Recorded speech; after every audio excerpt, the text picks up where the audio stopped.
오늘부터 이제 사무엘상의 말씀을 가지고 이렇게 말씀을 나눌 텐데, 오늘 제목은 이제 첫 번째 시간입니다. 이해할 수 없는 일을 당할 때. 이렇게 살다 보면 도무지 이해할 수 없는 일을 당할 때가 있지요. 지금도 그 일을 당하고 있는 분이 있을 수도 있습니다. 건강을 위해서 열심히 운동하고 음식도 조절하며 살아가는데 갑자기 병에 걸리는 때도 있습니다. 열심히 일을 해서 돈을 많이 모았는데 하루아침에 돈이 사라지기도 합니다. 자녀를 정말 온 정성을 다해서 키웠는데 자녀가 예상하지 못한 길로 가기도 합니다. 내 남편이 내 아내가 도대체 왜 저렇게 말하고 행동하는지 도대체 이해가 안 가는 그런 때도 있습니다. 어떤 기도 제목을 가지고 정말 하나님 앞에 열심히 기도해왔는데, 기도하고 있는데 하나님은 묵묵부답일 때가 있습니다. 이해가 안 갑니다. 그렇죠? 이렇게 이해가 안 가는 일을 당할 때 여러분 어떻게 반응하십니까? 사람들은 보통 어떻게 반응할까요? 두 가지로, 그냥 크게 두 가지로 나누면, 어떤 사람들은 부정적으로 반응합니다. 예를 들면 불평합니다. 왜 내게 이런 일이 일어났는가? 분노합니다. 염려합니다. 걱정합니다. 두려움에 빠집니다. 근데 또 어떤 사람들은 긍정적으로 반응을 해요. 이해할 수 없는 일이지만 어떤 소망을, 기대를 가지고 반응할 수도 있고요, 감사할 수도 있고 찬양할 수도 있습니다. 이해할 수 없는 일을 만날 때 긍정적으로 반응하는 사람이 많을까요? 부정적으로 반응하는 사람이 많을까요? 부정적으로 반응하는 사람들이 많은 것 같아요. 그렇죠? 그러면 이렇게 똑같은 일을 만났을 때, 똑같은 현실 앞에서 어떤 사람은 왜 부정적으로 반응하고 어떤 사람은 왜 긍정적으로 반응할까? 그 이유가 뭘까? 그 일어난 그 사건 자체 때문에 그런 게 아니고요, 그 사건에 대한 해석이 달라서 그래요. 사람마다 자기에게 일어난 일을 해석하는 방식이 다릅니다. 그러니까 부정적으로 반응하는 사람은 왜 내게 이러한 일이 일어났는가? 내게 일어나서는 안 될 일이 일어났다는 식으로 그 일을 바라봅니다. 이해가 되지 않는 그 일은 나를 파괴하기 위해서, 혹은 나를 실패시키기 위해서 일어났다고 생각합니다. 불공정하다고 생각하고요, 또 이 일은 앞으로도 계속해서 내 인생을 망칠 거다, 확대 해석을 합니다. 이번 일이 이렇게 되었으니까 앞으로 내 미래는 불투명하다, 이런 식으로 해석을 합니다. 이해할 수 없는 이 일을 손해나 어떤 고통으로만 해석하는 거죠. 그러니까 반응이 부정적으로 나올 수밖에 없는 겁니다. 그런데 긍정적으로 반응하는 사람들은 내게 이해할 수 없는 일이 일어났습니다. 근데 요 일 한 가지는 전체 내 인생의 큰 그림에서 보면 하나밖에 안 돼요. 그러니까 아직 모르는 겁니다. 왜 일이 일어났는지 모르기 때문에 이 일은 내가 성장하는 과정 속의 한 부분인가 보다라고 생각하면 긍정적으로 반응할 수 있습니다. 성숙의 과정이라고 생각하면 긍정적으로 반응할 수 있습니다. 혹은 이 일은 아마도 내가 지금 살아가는 방식, 이 인생의 방식을 바꾸라는 신호일 수도 있겠다라고 받아들이면 긍정적으로 반응할 수 있겠죠. 혹은 더 좋은 삶을 위한, 더 좋은 미래를 위해 나아가는 징검다리로 바라볼 수 있다면 또 긍정적으로 반응할 수도 있겠죠.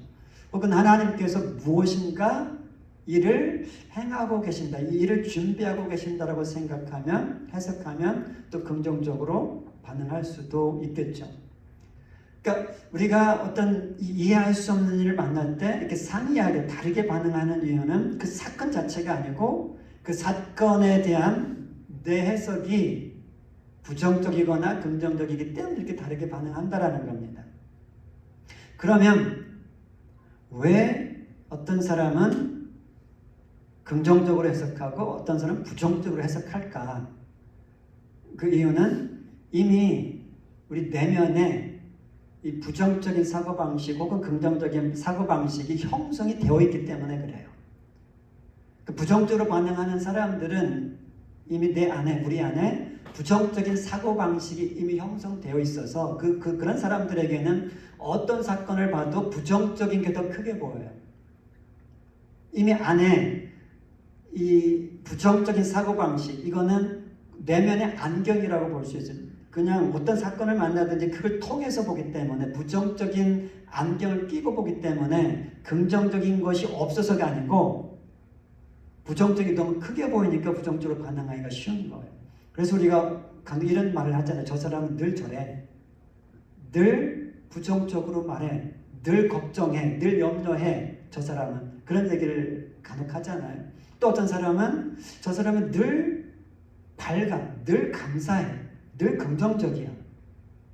왜 그런가 하면은 그 사람 안에 이미 이 긍정적인 이 사고방식이 형성이 되어 있기 때문에 그래요. 여러분들은 이해할 수 없는 일을 당할 때 이제 어떻게 반응을 하는가? 그걸 돌아보면서 나는 어떻게 반응하며 살아가야 되는가? 앞으로 또 지금 이해할 수 없는 일을 만나고 있다면, 앞으로 만난다면 나는 어떻게 반응해야 되는가를 한번 같이 생각해 보면 좋겠습니다. 우리 하나님, 우리를 너무나 사랑하시고 전지전능하시고 모든 것을 하실 수 있는 그분이 왜 하나님의 사랑하시는 그의 자녀들에게 이해할 수 없는 일을 허락하실까? 분명히 하나님은 막으실 수 있는 능력이 있으신 분이세요. 그런데 불구하고 막지 않으시고 그가 정말 사랑하시는 우리들이, 그의 자녀들이 고난당하는 것을, 이해할 수 없는 일을 만나는 걸 허락을 하세요. 왜 그러실까? 그러니까 하나님은 우리가 그런 일을 만날 때 어떻게 반응하기를 기대하실까? 이 두 가지 질문에 대해서 오늘 말씀을 통해서 한번 같이 생각해 보려고 합니다. 오늘 말씀에 보면 엘가나라는 사람이 나오고, 엘가나에게 이제 두 아내가 있습니다. 분인나와 한나입니다. 분인나에게는 자녀가 있었어요. 자녀를 낳을 수 있는 사람이었는데 한나는 자녀가 없었어요. 아이를 못 낳습니다. 이제 한나 입장에서 보면 왜 자기가 아이를 낳을 수 없는지를 이해할 수가 없습니다. 뭐 그 당시에 특별히 뭐 의학이 발달한 것도 아니고 뭐 검사도 해볼 수 없고 답답하죠. 저 사람은, 분인나는 똑같은 남편에게서 자녀를 낳았는데 왜 나는 아이를 낳을 수 없는가? 그 당시 아이를 못 낳는다라는 것은 엄청난 수치였습니다. 거의 저주로 여겨졌습니다. 여인이 아기를 못 낳는다라는 것. 그러니까 한나에게 아이를 못 낳는다라는 것은 엄청난 고난이었어요. 고통이었어요. 그런데 왜 분인나는 애를 낳고 나는 못 낳는가? 이해가 안 되는 거예요. 자, 그랬을 때 이해할 수 없는 일을 한나가 당했을 때 한나가 어떻게 반응하는가? 한나는 이제 분인나라는 사람이 이제 자기는 아이를 낳고 자기는 아이를 못 낳으니까 특별히 또 이 남편 엘가나가 한나를 분인나보다 더 사랑하는 거예요. 자기는 아이를 낳아줬는데 애를 못 낳는 한나를 더 사랑하니까 이 분인나가 한나를 괴롭히기 시작합니다. 애도 못 낳는 것이 하면서. 그러니까 한나는 애도 못 낳아서 힘든데 또 이 분인나를 통해서 괴롭힘을 당합니다. 이렇게 힘든 시간 속에서 이제 한나는 이제 어떻게 반응할지를 결정해야 돼요. 이 분인나하고 같이 싸울 수 있습니다. 또 남편이 자기를 더 사랑하니까 남편 손잡고 분인나 쫓아내자 할 수도 있습니다. 원망할 수 있죠. 하나님 원망할 수 있습니다. 하나님 왜 분인나에게는 아이를 주시고 왜 나에게는 아이를 주시 않습니까? 하나님 원망할 수도 있죠. 그리고 나는 아이를 낳을 수 없는 사람인가 보다 하고 그냥 소망을 포기할 수도 있습니다. 그런데 이 분인나가 그렇게 반응하지 않아요. 분인나는 하나님 앞에 나아갑니다. 자, 분인나의 반응은 그거였어요. 하나님 앞에 나아가서 원통함을, 자기의 아픔을 쏟아냅니다. 그리고 하나님께 구합니다. 하나님, 내게 아들을 주세요. 이렇게 반응을 합니다. 나아가서 아들을 주시면 내가 그 아들을 하나님께 드리겠습니다. 라고 소원해요. 그러니까 이 한나의 마음속에 자기의 소원이 있습니다. 아들을 낳는 겁니다. 그런데 계속 기도하다 보니까, 하나님께 나아가다 보니까 어떤 기도까지 하게 되는가 하면, 하나님, 이 아들 주시면 내가 하나님께 드릴 거니까 하나님 뜻대로 사용하세요. 자기의 소원보다 이제 하나님의 뜻을 앞세우는 기도를 합니다. 이게 한나의 반응이었어요. 그러니까 한나는 정말 믿음이 좋은 사람이었어요. 하나님은 정말 사랑하는 사람이었습니다. 그리고 하나님은 다친 태도 여실 수 있는 분이라는 걸 믿었어요. 그러니까 하나님 앞에 나아가서 긍정적으로 반응할 수 있었던 거죠. 그러면 이렇게 이제 질문이 생겨요. 이렇게 믿음 좋은 사람에게 하나님은 왜 고통의 시기를 허락하셨을까? 하나님이 이렇게 사랑하고 신뢰하는 사람에게 왜 아이를 낳을 수 없는 그 고난의 시기를 허락하셨을까 하는 겁니다. 이제 그 당시 이 한나가 살고 있었던 그 당시는 사사시대라고 해서 아직 왕이 없었습니다. 이스라엘에. 그 사사시대의 특징은 뭔가 하면은 자기 소견에 옳은 대로 살아가는 게 특징이었어요. 하나님이 그들의 왕이었지만 하나님을 왕으로 인정하지 않았어요. 그냥 자기들이 왕으로 살아갔어요. 자기들이 하고 싶은 대로 살았어요. 그러니까 하나님께 택함을 받은 백성입니다. 특별한 은총을 입은 백성이에요. 하나님 나라의 백성이. 그런데 하나님 나라의 백성을 포기하고 다른 세상 사람들과 동일하게 살았어요. 아니, 더 악하게 살았는지도 몰라요. 그 당시. 그래서 하나님께서 그들에게 말씀하시지 않으셨습니다. 너무 하나님 속상하셨고, 이스라엘 백성들도 하나님 앞에 나아가지 않습니다. 하나님 찾지도 않아요. 그러니까 하나님이 뭐 하실 수가 없는 거예요. 이제 그런 상황이었어요. 그런데 하나님 어떤 분이세요? 은혜가 풍성하신 분이세요. 그럼에도 불구하고 하나님은 그들에게 은혜를 베풀고 싶어 하셨어요. 그대로 두면 저들은 다 멸망으로 다 멸망할 수밖에 없어요. 그러니까 하나님이 너무 사랑하는 자녀들과 같으니까 보고만 있을 수는 없는 거예요. 하나님 계획을 세우셔야 돼요. 이들을 죄악에서 건져낼 계획을 세우셨어요. 그들에게 구원자를 보낼 계획을 세우신 거예요. 이스라엘을 영적인 이 암흑에서 일으켜서 부흥을 일으킬 영적 지도자를 하나님 보내실 계획을 세우신 거예요. 그게 누구예요? 사무엘이에요. 근데 사무엘을 하나님께서 이제 보내셔야 되는데 이스라엘 백성들은 관심이 없어요. 하나님께 구하지도 않아요. 그냥 죄악 가운데 살아가는 거, 거기 죄악에 취해서 살아가고 있어요. 그럼 하나님 어떻게 하세요? 하나님이 강권적으로 주권적으로 사무엘 태어나게 하실 수 있어요. 그런데 하나님 그렇게 일하지 않으세요. 하나님은 우리가 기도하지 않아도 움직일 수 있는 분이세요. 주권자세요. 그런데 기도 없이는 움직이지 않으세요.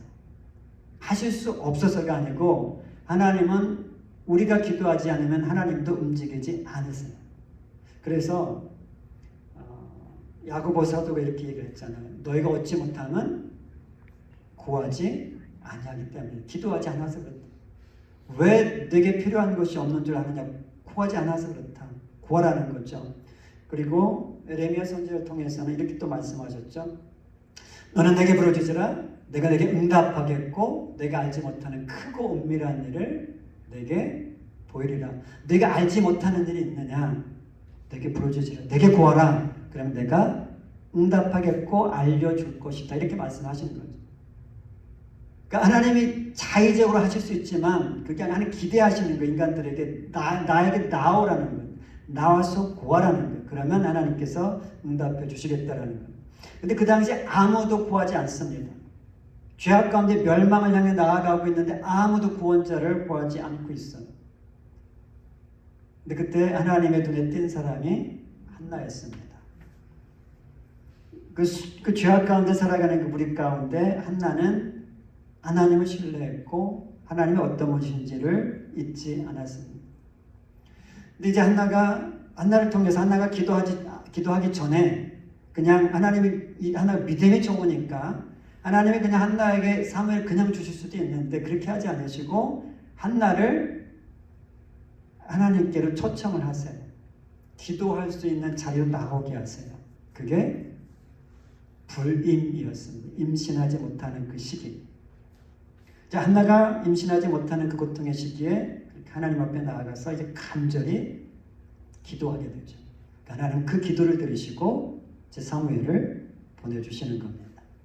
사무엘의 뜻이 뭔가 하면 이름이 하나님께 구했다라는 뜻입니다. 그러니까 이 한나에게 이 고통의 시기가 없었다면 사무엘도 없습니다. 하나님께 구했다라는 뜻입니다. 또 한나가 그 고통의 시기에 올바로 반응하지 않았다면 또 사무엘도 없습니다. 이스라엘의 영적 부흥은 일어나지 않습니다. 그러니까 이 한나가 겪었던 그 고난의 시기, 고통의 시기는 하나님의 응답을 잉태하는 시기였어요. 한나의 그 고통의 그 배후, 그 눈물의 배후에는 하나님의 놀라운 섭리가 숨어 있었어요. 한나는 몰랐죠. 근데 하나님 그 계획을 가지고 계셨고 한나가 하나님 앞에 나와 구했을 때 하나님께서 그 일을 보여주시는 겁니다.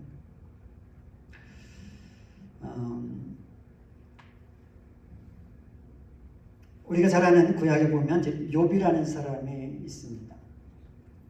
욥이 어떤 사람이었는가 하면 성경에 이렇게 되어 있어요. 욥은 온전하고 정직하여 하나님을 경외하며 악에서 떠난 자더라. 그에게 아들 7과 딸 3이 태어나니라. 그의 소유물은 양이 7,000마리요 낙타가 3,000마리요 소가 500결이요 암나귀가 500마리며 종도 많이 있었으니 이 사람은 동방 사람 중에 가장 훌륭한 자라. 와, 놀라지도 않으시죠? 엄청난 부자였습니다. 근데 부자였을 뿐만 아니라 부자가 정직하게 살아가기 쉽지 않은데, 부자가 온전하기 쉽지 않은데 이 욥은 엄청난 부자였음에도 불구하고 하나님이 인정하시는 온전한 자, 정직한 자였어요. 그래서 동방 사람 중에 가장 훌륭한 자였어요. 자, 이런 욥에게 이해할 수 없는 일이 다가옵니다. 하루아침에 재산, 저 수많은 재산 다 잃습니다. 또 자녀 10 하루아침에 다 잃습니다. 꼭 영화 같은 이야기, 꾸며낸 이야기 같죠. 그런 엄청난 일이 발생. 근데 그게 끝이 아니에요. 그 후에는 욥의 몸에 머리에서 발끝까지 종기가 생겨서 귀화 조각으로 몸 막 긁어야만 되는 그 고통을 당합니다. 하나님도 인정하시는 사람인데 왜 하나님이 저 고난을 막아주지 않으시고 왜 욥에게 저런 고난을 허락하셨을까? 욥이 어떻게 반응했는지 아세요? 여러분 같으면 여러분이 욥이었다면 어떻게 반응했을까요? 하나님, 내가 무슨 잘못을 이렇게 했길래 이렇게 반응하기가 쉽지 않을까요? 근데 욥은 하나님이 인정하실 만한 사람이었다라고 생각이 듭니다. 이렇게 반응하죠. 주신 이도 여호와시요 거두신 이도 여호와시니 여호와 이름이 찬송을 받으실지니라. 하나님을 찬양합니다. 하나님이 왜 인정하셨는가? 이 말을 보면 알겠죠. 저래서 하나님이 정말 인정하실 만한 사람이었구나. 그 고통 가운데 하나님을 찬양해, 하나님을 예배해. 근데 욥의 아내는 어떻게 반응하는가? 똑같은 고난을 통하고 있는 거지. 물론 이제 욥의 아내는 그 종기는 나지 않았지만 자녀를 다 잃었어요. 그 욥의 아내는 욥에게 뭐라고 얘기해요? 하나님을 욕하고 죽어라 이렇게 얘기해요. 그랬을 때 욥의 반응이 뭐였는지 아세요? 우리가 하나님께 복을 받았은즉 화도 받지 아니하겠느냐. 이게 욥이에요. 근데 욥이 이 고난을 이렇게 겪어가면서 정말 내가 이해하기 쉽지 않은 그런, 아니 우리가 이해하기 쉽지 않은 또 반응을 합니다. 이렇게 고백을 하는데, 이런 신앙을 고백을 하는데 우리가 잘 아는 말씀입니다. 그러나 내가 가는 길을 그가 아시나니 그가 나를 단련하신 후에는 내가 순금과 같이 되어 나오리라. 도대체 욥은 이 세상 사람이 아닌 것 같아요. 어떻게 저렇게 반응을 할 수 있어요? 그 고통 속에서 깨달은 거예요. 이게 욥의 신앙이었어요. 하나님이 내가 지금 겪고 있는 고난을 다 아십니다. 하나님이 나를 단련하고 계십니다. 이 단련이 끝난 후에는 내가 아무런 찌꺼기도 없는 순금과 같이 되어 나올 것이다. 이런 고백을 욥이 하는 거예요. 그런데 하나님, 이렇게 하나님이 인정하시는 이 엄청난 신앙의 사람에게 왜 그 고난을 허락하셨어요? 왜 그 고난을 허락하셨어요? 이제 욥은 모르지만 우리는 알아요. 왜? 성경이 있으니까. 이 욥의 고난이 시작된 발단은 누구예요? 이 시발점은 사단이에요. 사단은 욥이 저렇게 하나님을 아름답게 섬기는 거, 온전히 섬기는 거 시기나는 거예요. 욥을 어떻게 해서든지 무너뜨리고 싶은 거예요. 그러니까 사단에게 있어서 욥은 뭐라고 표현할지 모르겠지만, 그러니까 사단은 욥을 보면 막 몸이 막 구부러지는, 욥만 없으면 좋겠어. 그래서 욥을 제거해야 되는데 사단 마음대로 욥을 제거할 수가 없어요. 하나님이 허락하지 않으면 사단은 아무것도 할 수가 없어요. 그러니까 사단이 하나님께 가가지고 이야기를 하는 거죠. 하나님, 욥이 왜 저렇게 하나님 잘 섬기는지 아세요? 복 주셨으니까 그러는 거. 복 주셨으니까. 복 뺏어봐요. 욥이 하나님 섬길 것인지. 그랬을 때 하나님께서 이렇게 사단에게 이야기하죠. 여호와께서 사단에게 이르시되 내가 그를 내 손에 맡기노라. 다만 그의 생명은 해하지 말지니. 생명만 건드리지 말고 네가 마음대로 다 해봐라. 그 사단이 할 수 있는 건 한계가 있어. 하나님이 허락하신 것만큼 하는 거예요. 하나님이 생명만 건드리지 말고 네가 할 수 있는 다 해봐라. 내 종 욥은, 내 아들 욥은 결코 나를 부인하지 않을 것이다. 나를 떠나가지 않을 것이다. 하나님의 욥을 온전히 신뢰하셨다는 거죠. 그러니까 이 욥이 당한 이 고난에는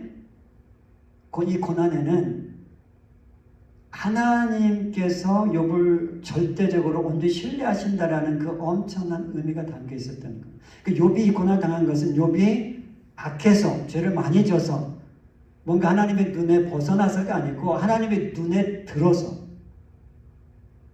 사단의 코를 납작하게 만들어주고 싶으셔서 이 고난을 허락하셨다라는 거예요.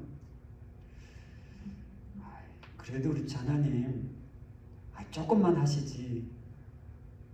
아무리 그래도 사단에게 그 생명 빼고 다 어떻게 그렇게 허락을 하셨어요. 근데 욥이 그 고난 당할 때 하나님이 그 욥의 고난을 보고 계시잖아요. 하나님의 마음이 편했을까요? 하나님도 아프셨을 거예요. 그럼에도 불구하고 허락을 해주셨어요. 이것은 단순히 사단의 코를 납작하게 만들고 싶으셔서만은 아니에요. 그러면 하나님 좀 잔인하시죠. 그러면 그게 아니고 욥이 고백했잖아요. 내가 이 고난을 끝에, 이 고난을 통해 단련된 후에는 순금과 같이 나오리라. 욥이 온전하고 정말 훌륭한 거 맞았지만 여전히 인간이었고 여전히 불완전함이 있었던 거예요. 그러니까 하나님은 그 정도, 욥 정도만 해도 괜찮지만 하나님은 그 괴기를, 이 어려운 일을 통해서 욥을 정말 순금, 아무런 찌꺼기, 아무런 흠도 없는 사람으로 만들고 싶으셨던 거예요. 그리고 하나님은 욥이 그렇게 할 줄을 아셨어요. 만약에 하나님께서 욥이 그 고난을 견딜 수 없을 거라는 걸 아셨다면 결코 허락하지 않으셨겠죠. 하나님은 아셨기 때문에 사단이 무슨 짓을 한다 할지라도 내 아들 욥은, 내 종 욥은 이겨낼 것이고 그 이겨내는 과정을 통해서 순금처럼 나올 걸 아셨기 때문에 허락을 하셨던 것.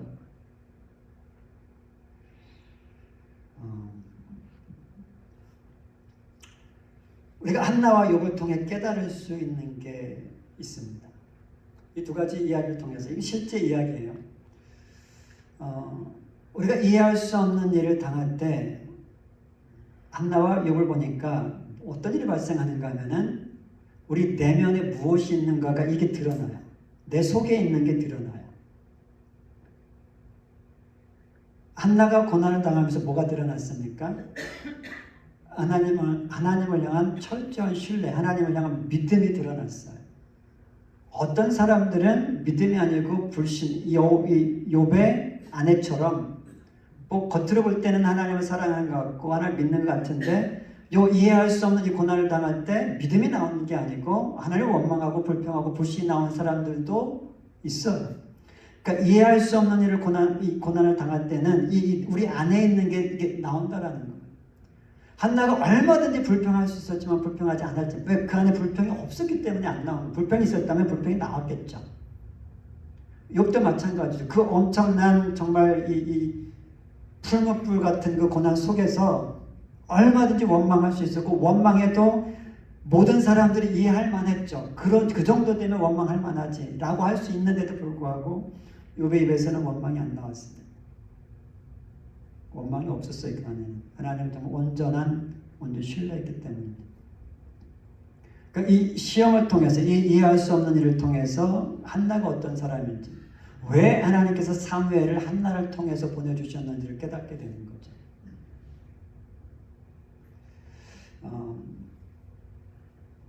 제가 우리 시카고에 살 때 제 아내가 아내 그 물혹이 생겨가지고 이제 수술을 하고 떼냈어요. 떼내고 이제 회복하는 기간에 제가 아는 목사님이 유기농 좋은 닭, 유기농 키운 닭 한 마리를 저에게 주시면서 요리 잘 해가지고 아내에게 구워주라고 빨리 이제 할 수 있도록 이제 그렇게 이야기를 해서 제가 이제 그 닭을 받았습니다. 받아가지고 배를 가르고 이제 손질을 하기 시작했어요. 근데 닭은 좋은데 기름이 많이 붙어 있더라고요.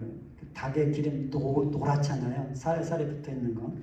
그러니까 이제 하나하나 이제 그 기름 다 이제 떼어내기 시작했습니다. 정말 조금의 기름도 남기지 않으려고. 왜? 아내가 이 기름 나쁜 거 먹으면 안 되니까 하는 생각으로 기름 다 떼냈어요. 기름 하나도 없었어요. 그리고 이제 소주도 넣고 이제 물을 끓이기 시작했습니다. 한참 이제 물이 끓으니까 그 위에 뭐가 둥둥 뜨기 시작해요. 노란 기름이 뜨는 거예요. 분명히 내가 다 떼냈는데 기름 내가 다 떼냈는데 기름이 또 뜨는 거예요. 만약에 그 닭에 내가 정말 기름을 다 떼냈다면 기름이 안 떴겠죠. 나는 다 떼냈다고 생각했는데 여전히 기름이 남아 있었던 거예요. 그러니까 그게 기름이 뜨는 거죠. 이제 막 끓다 보니까 우리가 이해할 수 없는 고난을 당하기 전에는 나는 믿음이 괜찮고 나는 정말 하나님을 사랑하고 어떤 일이 있어도 나는 하나님 부인하지 않을 겁니다 라고 하며 살아갈 수 있어요. 그런데 이해할 수 없는 일을 만날 때 행여나 그게 아니었다면 그게 이제 드러난다라는 거죠. 그러니까 이 불은 닭 물을 끓였던 그 불은 꼭 이해할 수 없는 이 고난과 같은 거예요. 이 불은 뜨거워요. 고통스러워요. 그런데 그게 내 내면을 깨끗하게 하는 과정이 될 수가 있다라는 거예요. 내 안에 있는 불순물들을 드러내게 해가지고 그걸 건져내게 하는 거죠. 그러니까 이해할 수 없는 이 고난이 우리에게 꼭 필요하다라는 거예요. 우리 하나님은 전지전능하신 분이세요. 모든 걸 하실 수 있는 분이세요. 그런데 그분이 하나님의 사랑하시는 그의 자녀들, 예수님을 십자가에 달려 죽게 하실 만큼 우리를 사랑하는데 우리가 고통당하는 것을 보고 싶어 하지 않으시는데 고통을 허락하신다라는 거예요. 그러면 우리가 이제 짐작할 수 있는 게 왜 하나님이 그 고난을, 그 이해할 수 없는 일을 허락하셨을까 그거죠. 우리에게 유익하기 때문에.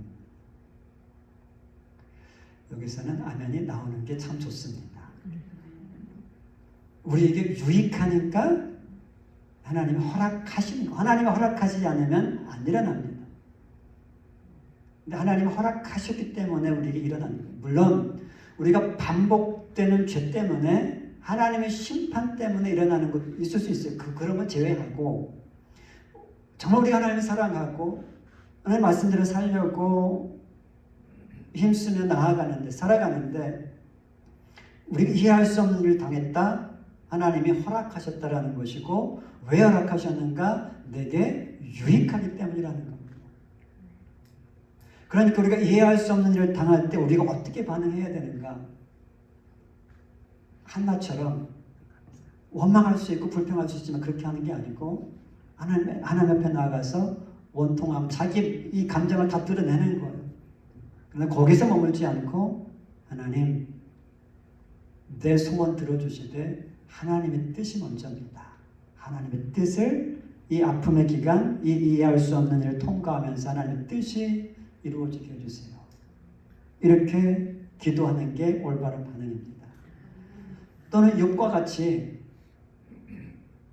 이 지금 당하고 있는, 지금 겪고 있는 이 이해할 수 없는 일, 거기에 매몰돼 가지고 사는 게 아니고 거기에 매몰되면 원망, 불평이 어느 순간 나올 수밖에 없는데 욥처럼 이미 베푸신 은혜, 이미 내게 주신 축복들, 그것들을 생각하면서 하나님을 찬양하는 겁니다.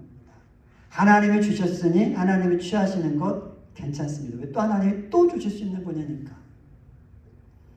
그리고 이 일을 통하여 나는 이해할 수 없지만 하나님이 내게 주신 것은 나의 유익을 위한 줄 내가 믿사오니 하나님 그것을 내가 경험하게 해주세요.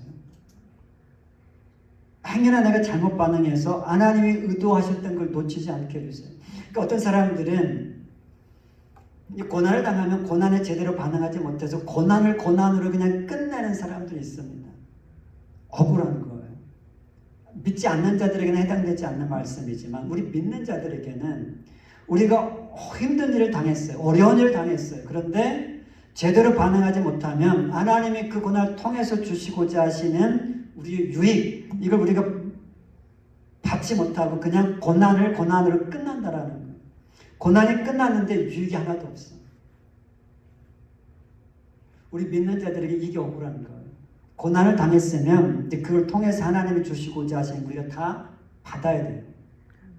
그게 하나님이 의도하시는 거고 그것이 우리가 나아갈 방향이라는 겁니다. 근데 저도 그랬지만 많은 성도님들이 고난으로 그냥 끝내는 그런 것들을 여러 번 봤습니다. 물론 그 고난을 통해서 정말 엄청난 축복을 받는 사람도 많이 봤어요. 사실 고난 없이는 이해할 수 없는 일을 통과하지 않고는 하나님이 주시고자 하시는 큰 축복은 거의 없습니다. 대부분 고난을 통과하게 하세요. 왠지 아세요? 그 고난을 통과하지 않고 만약에 하나님이 주신 축복을 받으면 그 축복이 안 돼요. 그 축복 때문에 오히려 그 사람이 타락합니다. 그러니까 하나님의 축복을 받을 수 있는 그릇으로 만드는 과정이 이해할 수 없는 그 고난의 기간입니다. 그러니까 하나님은 지금 우리 모든 하나님의 자녀들에게 계획이 있고 뜻이 있어요. 선하신 뜻이 있어요. 주시고 싶어 하시는데 지금의 내 모습은 그걸 받을 만한 그릇이 안 돼요. 지금 주시면 나에게 진짜 축복이 안 돼. 그러니까 이 고난을 허락해 가시면서 우리를 만들어 가시는 거예요. 그것을 담을 수 있는 그릇으로 만들어 가시는 거예요. 그걸 이해할 수 있다면 우리가 오늘 내일 이해할 수 없는 일을 만날 때 한나처럼 욥처럼 반응하기가 쉬울 겁니다. 근데 이걸 이해하지 못하면 한나 욥의 반응은 정말 딴 사람의 이야기, 그 사람들이 그렇게 하는 거지 나는 그렇게 못해, 이렇게 돼버리죠. 이제 말씀을 마치겠습니다. 우리 하나님은 우리 죽기까지 사랑하시는 분이세요. 정말 죽기까지 사랑하세요. 그리고 모든 걸 하실 수 있는 분이세요. 그분이 여러분과 저에게 어떤 이해할 수 없는 일을 당하게 하신다면 기억하세요. 나의 유익을 위함이다. 나를 위함이다. 그리고 하나님 앞에 나아가 한나처럼 기도하든지 하나님의 뜻이 이루어지게 될 기도하든지 욥처럼 하나님을 찬양하세요. 그리고 욥처럼 한번 신앙 고백해 보세요. 하나님, 이해할 수 없는 이 일을 통과한 후에는 욥이 고백한 것처럼 내가 순금처럼 나오게 해주세요. 아멘. 정말 하나님이 온 세상에서 가장 인정할 만한 그런 사람으로 나오게 해주세요. 그렇게 한번 기도해 보세요. 그때 하나님 기뻐 받으시고 하나님께서 그 기도에 응답하셔서 이 고난 없이 받을 수 없었던 그 놀라운 축복들을 우리가 누리게 하실 겁니다.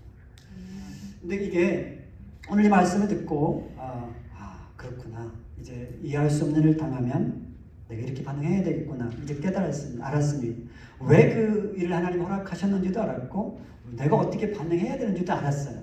그러면 오늘 문을 열고 나가면 그렇게 반응할 수 있겠죠. 아멘. 아멘. 한 번, 두 번은 가능해요. 오늘 아마 일주일 정도까지도 가능할지 몰라요. 그런데 시간이 지나면 또 언제 박 목사가 저 설교했나 다 잃어버려요. 안 잃어버릴 수 있어요. 이게 우리 안에 아까 형성되어 있는 이 부정적인 사고방식, 하나님의 말씀에 맞지 않는 사고방식이 이미 형성되어 있다면 하루아침에 형성된 게 아니거든요. 이게 내 삶을 통해서 수없이 반복해서 이게 형성이 되어 있는 거거든요. 어떤 상황을 만날 때 난 늘 이런 식으로 반응을 해왔기 때문에 그게 나의 하나의 습관이 된 거예요. 그러니까 이게 하루아침에 바뀌지가 않아요. 그래서 한번 이해할 수 없는 일을 당할 때 그게 크든 작든 계속 이제 한나처럼 욥처럼 반응해보는 거예요. 이게 이제 쌓이다 보면 한 번, 두 번, 세 번 반복하다 보면 이게 이제 내 안에 이 형성된 습관이 바뀌기 시작하는 거죠. 이 부정적인 사고방식, 하나님 나라, 하나님 말씀에 맞지 않는 이 사고방식이 하나님 말씀에 맞는 사고방식으로 바뀌게 되겠죠. 그 시간이 걸리는 거예요. 그러니까 제가 여러분들이 오늘 말씀 들었으니까 이제 이해할 수 없는 고난 당했는데 왜 그렇게 반응하세요? 라고 제가 그렇게 얘기 안 할 거예요. 이 시간이 걸려요. 그런데 시간이 걸릴지라도 이건 포기할 수 없는 거예요. 이해할 수 없는 고난이 당할 때 여러분 만약에 우리 가운데 까먹고 불평하고 원망하는 사람들이 있다면 이제 우리가 옆에서 중보기도 해주면서 사랑으로 이야기해 줄 수 있어야 돼요. 그 말씀을 떠올리게 해줘야 돼요. 내가 까먹고 이렇게 하고 있는 거니까. 네, 정말 좋은 소식이 있어요. 속성 과정.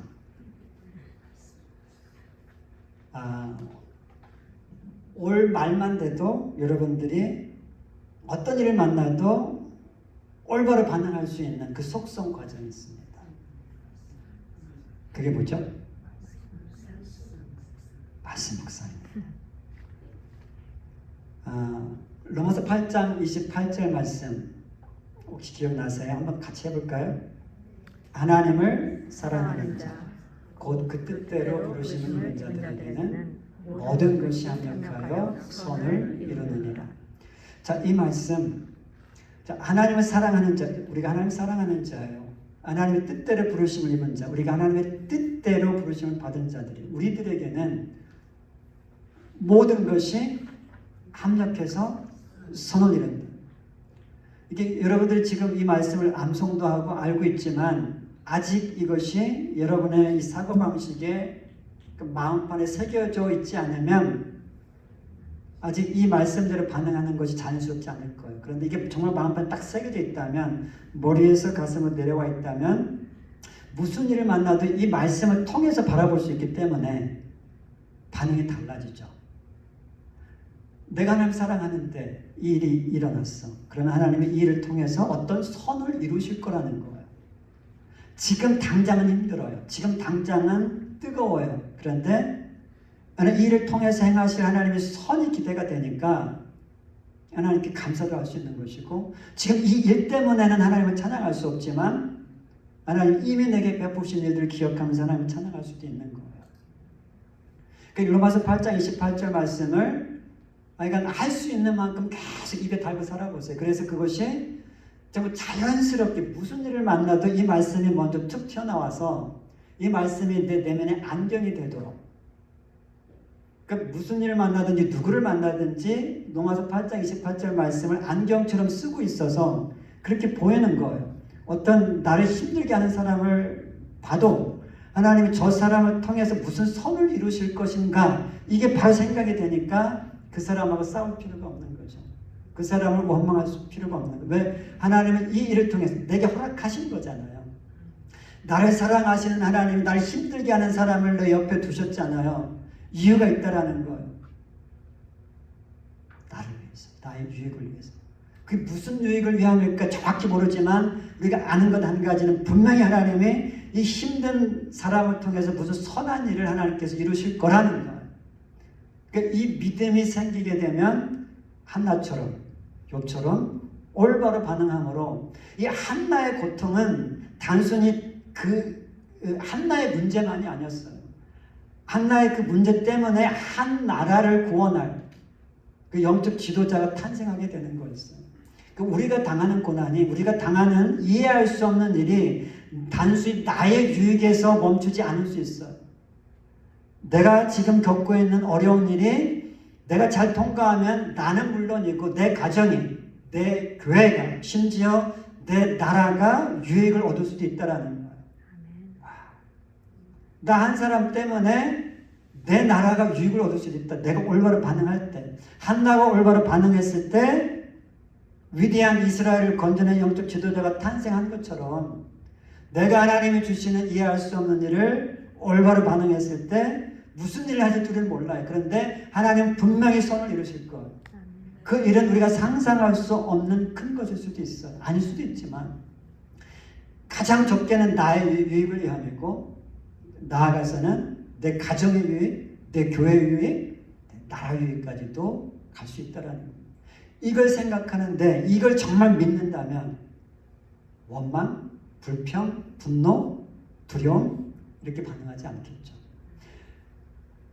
한나처럼, 욥처럼 반응할 그때까지 이 로마서 8장 28절 말씀을 계속해서 한번 읊조리며 살아가 보세요. 이번 주 묵상할 말씀은 그래서 제가 로마서 8장 28절 말씀을 드립니다. 그래서 이 말씀을 하시는 만큼 많이 묵상하셔서 이게 마음에 딱 새겨지도록, 그래서 무슨 상황을 봐도 어떤 사람을 봐도 로마서 8장 28절 말씀이 안경처럼 쓰여지도록, 그래서 정말 하나님이 인정하시는 사람, 하나님이 기뻐하시는 사람 여러분과 제가 되었으면 좋겠습니다. 아멘. 기도하겠습니다.